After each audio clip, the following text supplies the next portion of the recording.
¿Qué pasa, gente de YouTube? Me podéis seguir en Twitch. Hoy vamos a seguir con la conquista de la felicidad y vamos con la segunda parte. La segunda parte se titula Causas de la felicidad. Recordad que en el canal de YouTube tenéis lo que sería la primera parte ya leída y analizada, que son las causas de la infelicidad. Pues vamos a empezar con las causas de la felicidad según Bertrand Russell.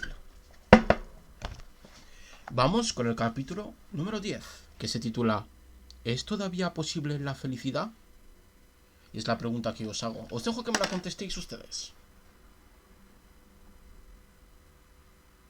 ¿No sabéis? Yo tampoco. Estoy un poco agilipollado, ¿eh? Vamos a ver. Hasta ahora hemos hablado del hombre desdichado. Nos toca ahora la más agradable tarea de considerar al hombre feliz. Las conversaciones y los libros de algunos de mis amigos casi me han hecho llegar a la conclusión de que la felicidad en el mundo moderno es ya imposible. Sin embargo, he comprobado que esa opinión tiende a desintegrarse ante la introspección, los viajes al extranjero y las conversaciones con mi jardinero. Pues yo no tengo jardinero, este es un señor de pasta, ¿eh? Ya he comentado en un capítulo anterior la infelicidad de mis amigos literatos. En este capítulo me propongo pasar revista a la gente feliz que he conocido a lo largo de mi vida. Existen dos clases de felicidad, aunque naturalmente hay grados intermedios. Las dos clases a las que me refiero podrían denominarse normal y de fantasía, o animal y espiritual, o del corazón y de la cabeza. Bueno, esto es muy platónico, tío. Qué malo eres, Bertrand Russell, mucho. Es que... no sé, tío.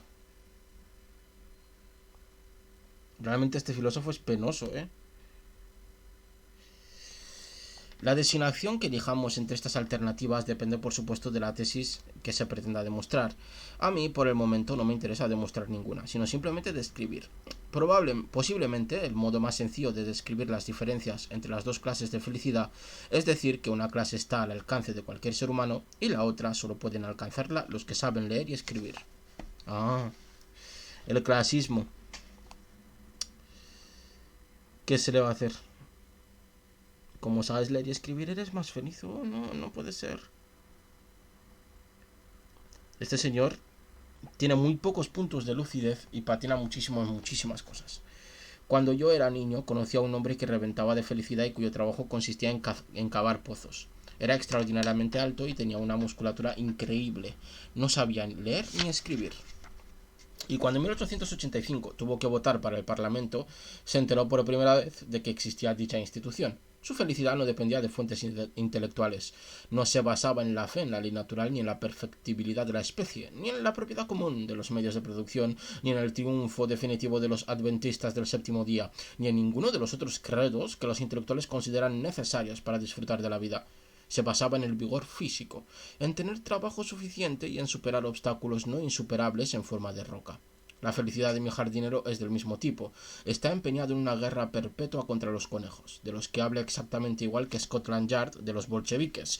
Los considera siniestros, intrigantes y feroces, y opina que solo se les puede hacer frente aplicando una astucia igual a la de ellos.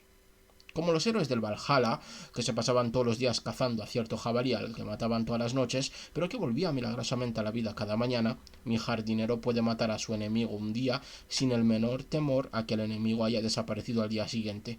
Aunque pasa con muchos de los 70 años, trabaja todo el día y recorre en bicicleta 25 kilómetros para ir y volver del trabajo, pero su fuente de alegría es inagotable y son esos conejos los que se la proporcionan. ¿A ustedes les gustaría trabajar hasta los 70 años? ¿En serio eso es felicidad? Este señor está ido de la cabeza. ¿Cómo se nota que es protestante? Madre mía. Pero dirán ustedes que estos goces tan simples no están al alcance de personas superiores como nosotros. Atento, que se cree superior, atento. ¿Qué alegría podemos experimentar declarando la guerra a unos seres tan insignificantes como los conejos? Este argumento, en mi opinión, no es válido. Un conejo es mucho más grande que un bácilo de la fiebre amarilla, y sin embargo, una persona superior puede encontrar la felicidad en la guerra contra este último. Hay placeres exactamente similares a los de mi jardinero, en lo referente a su contenido emocional, que están al alcance de las personas más cultivadas. La diferencia que establece la educación solo se nota en las actividades que permiten obtener dichos placeres. El placer de lograr algo requiere que haya dificultades que al principio hagan dudar del triunfo, aunque al final casi siempre se consiga. Esto es cierto. Realmente no tiene que ser difícil una cosa para que nos satisfaga el conseguirla, sino simplemente tiene que parecer difícil. Con eso vale para nosotros. Ese engaño nos suscita alegría al conseguir el triunfo. Esta es tal vez la principal razón de que una confianza no excesiva en nuestras propias facultades sea una fuente de felicidad. Al hombre que se subestima le sorprenden siempre sus éxitos, mientras que al hombre que se sobreestima le sorprenden con igual frecuencia sus fracasos. La primera clase de sorpresa es agradable y la segunda desagradable. Por tanto, lo más prudente es no ser excesivamente engreído, pero tampoco demasiado modesto para ser emprendedor. Entre los sectores más cultos de la sociedad, el más feliz en estos tiempos es el de los hombres de ciencia. Muchos de los más eminentes son muy simples en el plano emocional y su trabajo les produce una satisfacción tan profunda que son capaces de encontrar placer en la comida e incluso en el matrimonio. Los artistas y los literatos consideran de rigueur ser desgraciados en sus matrimonios, pero los hombres de ciencia, con mucha frecuencia, siguen siendo capaces de gozar de la anticuada felicidad doméstica. La razón es que los componentes superiores de su inteligencia están totalmente absortos en el trabajo y no se les permite irrumpir en regiones en que no tienen ninguna función que realizar. En su trabajo son felices porque la ciencia del mundo moderno es progresista y poderosa, y porque nadie duda de su importancia, ni ellos ni los profanos. En consecuencia, no tienen necesidad de emociones complejas, ya que las emociones más simples no encuentran obstáculos. La complejidad emocional es como la espuma de un río. La producen los obstáculos que rompen el flujo uniforme de la corriente, pero si las energías vitales no encuentran obstáculos, no se produce ni una ondulación en la superficie, y su fuerza pasa inadvertida al que no sea observador. En la vida del hombre de ciencia se cumplen todas las condiciones de la felicidad. Ejerce una actividad que aprovecha al máximo sus facultades y consigue resultados que no solo le parecen importantes a él, sino también al público en general, aunque éste no entienda ni una palabra. En este aspecto es más afortunado que el artista. Cuando el público no entiende un cuadro o un poema, llega a la conclusión de que es un mal cuadro o un mal poema. Cuando no es capaz de entender la teoría de la relatividad, llega a la conclusión acertada de que no ha estudiado suficiente. La consecuencia es que Einstein es venerado mientras los mejores pintores se mueren de hambre en sus buhardillas, y Einstein es feliz mientras los pintores son desgraciados. Muy pocos hombres pueden ser auténticamente felices en una vida que conlleve una constante autoafirmación frente al escepticismo de las masas, a menos que puedan encerrarse en sus corrillos y se olviden del frío mundo exterior. El hombre de ciencia no tiene necesidad de corrillos, ya que todo el mundo tiene buena opinión de él excepto sus colegas. El artista, por el contrario, se encuentra en la penosa situación de tener que elegir entre ser despreciado o ser despreciable. Si su talento es de primera categoría, le pueden ocurrir una u otra de estas dos desgracias. La primera, si utiliza su talento. La segunda, si no lo utiliza. Esto no ha ocurrido siempre ni en todas partes. Ha habido épocas en que hasta los buenos artistas, incluso siendo jóvenes, estaban bien considerados. Julio II, aunque a veces trataba mal a Miguel Ángel, nunca le consideró incapaz de pintar bien. Al millonario moderno, aunque arroje una lluvia de oro sobre artistas viejos que ya han perdido sus facultades, nunca se le pasa por la cabeza que el trabajo de estos es tan importante como el suyo. Puede que estas circunstancias tengan algo que ver con el hecho de que los artistas sean, por regla general, menos felices que los hombres de ciencia. Creo que hay que reconocer que los jóvenes más inteligentes de los países occidentales tienden a padecer esa clase de infelicidad que se deriva de no encontrar un trabajo adecuado para su talento. Sin embargo, no es este el caso en los países orientales. En la actualidad, los jóvenes inteligentes son, probablemente, más felices en Rusia que en ninguna otra parte del mundo. Ahí tienen oportunidad de crear un mundo nuevo, y poseen una fe ardiente en que basar lo que crean. Los viejos han sido asesinados o exiliados, o se mueren de hambre, o se los ha desinfectado de algún otro modo para que no puedan obligar a los jóvenes, como se hace en todo país occidental, a elegir entre hacer daño y no hacer nada. Al occidental sofisticado, la fe del joven ruso le puede parecer tosca, pero ¿qué se puede decir en contra de ella? Es cierto que está creando un mundo nuevo. El mundo es de su agrado, casi con seguridad el nuevo mundo. Una vez creado, hará al ruso medio más feliz de lo que era antes de la revolución. Tal vez no sea un mundo en que pueda ser feliz un sofisticado intelectual de Occidente, pero el sofisticado intelectual de Occidente no tiene que vivir en él. Por tanto, según todos los criterios pragmáticos, la fe de la joven Rusia está justificada, y condenarla diciendo que es tosca carece de justificación, excepto en el plano teórico. En India, China y Japón, las circunstancias exteriores de carácter político interfieren con la felicidad de la joven inteligencia, pero no existen obstáculos internos como los que existen en Occidente. Hay actividades que a los jóvenes les parecen importantes, y si dichas actividades se hacen bien, los jóvenes son felices. Sienten que tienen que desempeñar un importante papel en la vida de la nación, y tienen objetivos que, aunque son difíciles, no son imposibles de llevar a cabo. El cinismo que tan frecuentemente observamos en los jóvenes occidentales con estudios superiores es el resultado de la combinación de la comodidad con la impotencia. La impotencia le hace a uno sentir que no vale la pena hacer nada, y la comodidad hace soportable el dolor que causa esa sensación. En todo el Oriente, el estudiante universitario confía en poder influir en la opinión pública mucho más que sus equivalentes del Occidente moderno, pero tiene muchas menos posibilidades que estos de asegurarse unos ingresos elevados. Al no sentirse ni impotente ni acomodado, se convierte en un reformista o en un revolucionario, pero no en un cínico. La felicidad del reformista o del revolucionario depende del curso que tomen los asuntos públicos, pero lo más probable es que incluso cuando le están ejecutando goce de más felicidad real que el cínico acomodado. Me acuerdo de un joven chino que visitó mi escuela con la intención de fundar una similar en una zona reaccionaria de China. Suponía que por ello le cortarían la cabeza, pero no obstante disfrutaba de una tranquila felicidad que yo no pude menos que envidiar. Madre mía, le tiene envidia a la China maoísta. Sin embargo, no pretendo insinuar que estas modalidades de felicidad de altos vuelos sean las únicas posibles. De hecho, solo son accesibles para una minoría, ya que requieren de un tipo de capacidad y una amplitud de intereses que no pueden ser muy comunes. No solo los científicos eminentes obtienen placer de su trabajo, ni solo los grandes estadistas obtienen placer defendiendo una causa. El placer del trabajo está al alcance de cualquiera que pueda desarrollar una habilidad especializada, siempre que obtenga satisfacción del ejercicio de su habilidad sin exigir el aplauso del mundo entero. Conocí a un hombre que había perdido el movimiento de ambas piernas siendo muy joven, y aún así vivió una larga vida de serena felicidad escribiendo una obra en 5 tomos sobre las plagas de las rosas. Según tengo entendido, era el principal experto en este campo. No he tenido ocasión de conocer a muchos conchólogos, pero, a juzgar por lo que he conocido, el estudio de las conchas produce grandes satisfacciones a quienes lo practican. Conocí a un hombre que era el mejor cajista del mundo, y siempre estaba solicitado por todos los que se dedicaban a inventar tipos artísticos.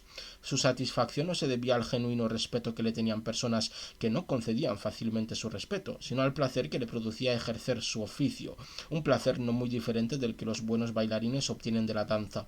También he conocido cajistas especializados en componer tipos matemáticos, escritura nestoriana o cuneiforme o cualquier otra cosa fuera de lo normal y difícil. No llegué a saber si aquellos hombres eran felices en su vida privada, pero en sus horas de trabajo sus instintos constructivos se veían plenamente gratificados. Lo que vemos aquí es una cuestión que yo no estoy de acuerdo con ella, ¿no? Que el trabajo, si te satisface, te da felicidad. Yo creo que ningún trabajo satisface, yo creo que ningún trabajo realiza, yo creo que no estamos hechos para trabajar y que la verdadera felicidad está fuera del trabajo y se encuentra fuera del trabajo, ¿vale? Esto es una visión muy cristiana, protestante, de hora et labora, de todas estas mierdas que nos han metido en la cabeza durante siglos y siglos para que pues seamos burros de carga realmente, ¿no? Y que seamos fieles al sistema, ¿no? Cosa que no deberíamos de hacer. Se oye decir con frecuencia que en esta época de maquinismo hay menos oportunidades que antes para que el artesano se deleite en su trabajo especializado. No estoy nada seguro de que esto sea cierto. Es verdad que en la actualidad el trabajador especializado trabaja en cosas muy diferentes de las que ocupaban la atención de los gremios medievales, pero sigue siendo muy importante e imprescindible en la economía maquinista. Hay personas que construyen instrumentos científicos y máquinas delicadas. Hay diseñadores, mecánicos de aviación, conductores y otras muchas personas que tienen un oficio en el que pueden desarrollar una habilidad casi hasta sus últimos límites. Por lo que he podido observar, el trabajador agrícola y el campesino de las sociedades relativamente primitivas no son tan felices como un conductor o un maquinista. Es cierto que el trabajo del campesino que cultiva su propia tierra es variado, ara, siembra, cosecha, pero está a merced de los elementos y es muy consciente de esta dependencia, mientras que el hombre, que maneja un mecanismo moderno, es consciente de su poder y llega a tener la sensación de que el hombre es el amo, no el esclavo de las fuerzas naturales. Por supuesto, es cierto que no tiene nada de interesante el trabajo de la gran masa de obreros que se limitan a atender máquinas, repitiendo una y otra vez alguna operación mecánica con la menor variación posible. Pero cuanto menos interesante sea un trabajo, más probable es que acabe haciéndolo una máquina. El objetivo último de la producción maquinista, del que hay que decir que aún estamos muy lejos, es un sistema en el que las máquinas hagan todo lo que carezca de interés, reservando a los seres humanos para las tareas que suponen variedad e iniciativa. Aquí se equivoca, ¿eh? Tenemos a la inteligencia artificial que no se dedica precisamente a esto. En un mundo así, el trabajo sería menos aburrido y menos deprimente que nunca desde la aparición de la agricultura. Al dedicarse a la agricultura, la humanidad decidió someterse a la monotonía y el tedio a cambio de disminuir el riesgo de morirse de hambre. Cuando los hombres obtenían su alimento mediante la caza, el trabajo era un gozo, como demuestra el hecho de que los ricos aún practiquen esta actividad ancestral por pura diversión. Pero con la introducción de la agricultura, la humanidad comenzó un largo periodo de mediocridad, miseria y locura, del que solo ahora empieza a liberarse gracias a la benéfica intervención de las máquinas. Queda muy bien que los sentimentales hablen del contacto con la tierra y de la madura sabiduría de los campesinos filósofos de Hardy. Se refiere creo que al escritor Tom Hardy, creo, ¿eh? Pero los jóvenes nacidos en el campo no piensan más que en encontrar trabajo en las ciudades para escapar de la opresión del viento y la lluvia y cambiar la soledad de las oscuras noches de invierno por el ambiente humano y tranquilizador de la fábrica y el cine.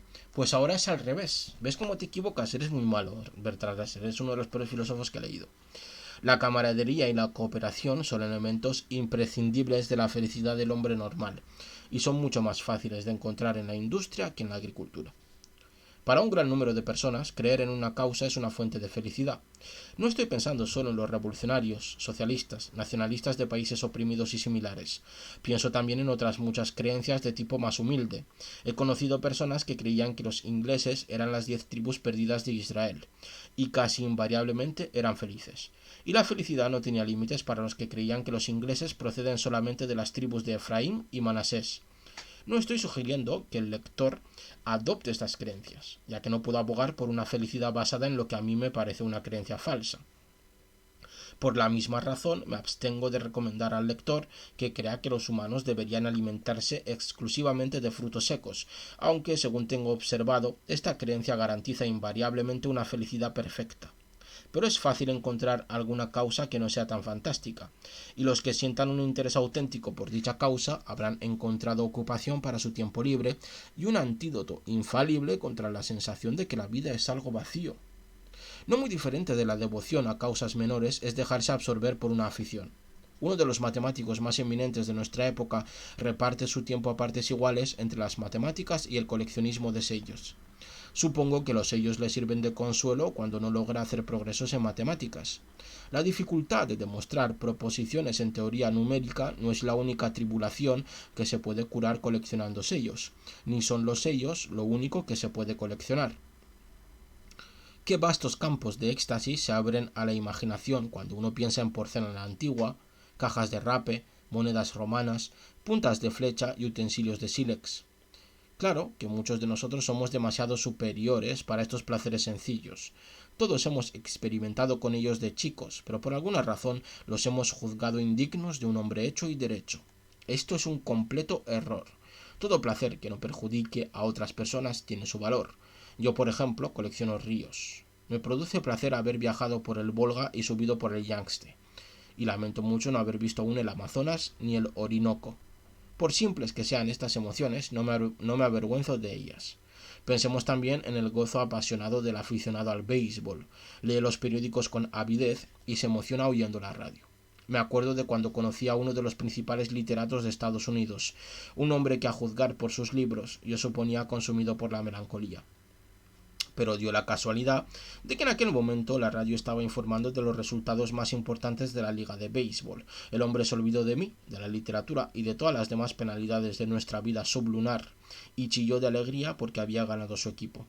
Desde aquel día he podido leer sus libros sin sentirme deprimido por las desgracias que les ocurren a sus personajes. Esto también pasa con el escritor Joe Abercrombie, ¿vale? Que sus novelas son un pozo de depresión, pero él está todo el rato riéndose. Sin embargo, en muchos casos, tal vez en la mayoría, las aficiones no son una fuente de felicidad básica, sino un medio de escapar de la realidad, de olvidar por el momento algún dolor demasiado difícil de afrontar. La felicidad básica depende sobre todo de lo que podríamos llamar un interés amistoso por las personas y las cosas. Podría ser. También hay gente que piensa que la da el dinero. Hay otra gente que piensa que la da la pobreza, esta felicidad. ¿Quién sabe? ¿Vosotros lo sabéis? Yo no. El interés amistoso por las personas es una modalidad de afecto, pero no del tipo posesivo, que siempre busca una respuesta empática. Esta última modalidad es, con mucha frecuencia, una causa de infelicidad. La que contribuye a la felicidad es la de aquel a quien le gusta observar a la gente y encuentra placer en sus rasgos individuales, sin poner trabas a los intereses y placeres de las personas con que entra en contacto, y sin pretender adquirir poder sobre ellas ni ganarse su admiración entusiasta. La persona con este tipo de actitud hacia los demás será una fuente de felicidad y un recipiente de amabilidad recíproca. Su relación con los demás, sea ligera o profunda, satisfará sus intereses y sus afectos. No se amargará a causa de la ingratitud, ya que casi nunca la sufrirá, y cuando la sufra, no lo notará. Las mismas idiosincrasias que a otro le pondrían nervioso hasta la exasperación serán para él una fuente de serena diversión. Obtendrá sin esfuerzo resultados que para otros serán inalcanzables por mucho que se esfuercen. Como es feliz por sí mismo, será una compañía agradable y esto a su vez aumentará su felicidad. Pero todo esto tiene que ser auténtico, no debe basarse en el concepto de sacrificio inspirado por el sentido del deber. El sentido del deber es sutil en el trabajo, pero ofensivo en las relaciones personales. La gente quiere gustar a los demás, no ser soportada con paciente resignación. El que te gusten muchas personas de manera espontánea y sin esfuerzo es posiblemente la mayor de todas las fuentes de felicidad personal. En el párrafo anterior he mencionado también lo que yo llamo interés amistoso por las cosas. Puede que esta frase parezca forzada. Se podría decir que es imposible sentir amistad por las cosas. No obstante, existe algo análogo a la amistad en el tipo de interés que un geólogo siente por las rocas o un arqueólogo por las ruinas, y este interés debería formar parte de nuestra actitud hacia los individuos o las sociedades. Uno puede sentir por ciertas cosas un interés que no es amistoso, sino hostil. Es posible que un hombre se dedique a reunir datos sobre los hábitats de las arañas porque odia a las arañas y querría vivir donde no las hubiera. Este tipo de interés no proporciona la misma satisfacción que el que obtiene el geólogo de sus rocas. El interés por cosas impersonales, aunque pueda tener menos valor como ingrediente de la felicidad cotidiana que la actitud amistosa hacia el prójimo, es no obstante muy importante. El mundo es muy grande y nuestras facultades son limitadas. Si toda nuestra felicidad depende exclusivamente de nuestras circunstancias personales, lo más probable es que le pidamos a la vida más de lo que puede darnos. Y pedir demasiado es el método más seguro de conseguir menos de lo que sería posible. La persona capaz de olvidar sus preocupaciones gracias a un interés genuino por, pongamos por ejemplo, el Concilio de Trento o el ciclo vital de las estrellas, descubrirá que al regresar de su excursión al mundo impersonal ha adquirido un aplomo y una calma que le permiten afrontar sus problemas de la mejor manera. Y mientras tanto, habrá experimentado una felicidad auténtica, aunque pasajera. El secreto de la felicidad es este: que tus intereses sean lo más amplios posible y que tus reacciones a las cosas y personas que te interesan sean, en la medida de lo posible, amistosas y no hostiles. Ahí os deja el secreto, ¿vale? Venga, chavales, venga. A aplicarlo todo el rato, ¿vale? Mañana quiero que seáis felices, ¿vale? No estés triste, sonríe. En los capítulos siguientes ampliaremos este examen preliminar de las posibilidades de felicidad y propondremos maneras de escapar de las fuentes psicológicas de infelicidad. Y aquí termina este maravilloso capítulo.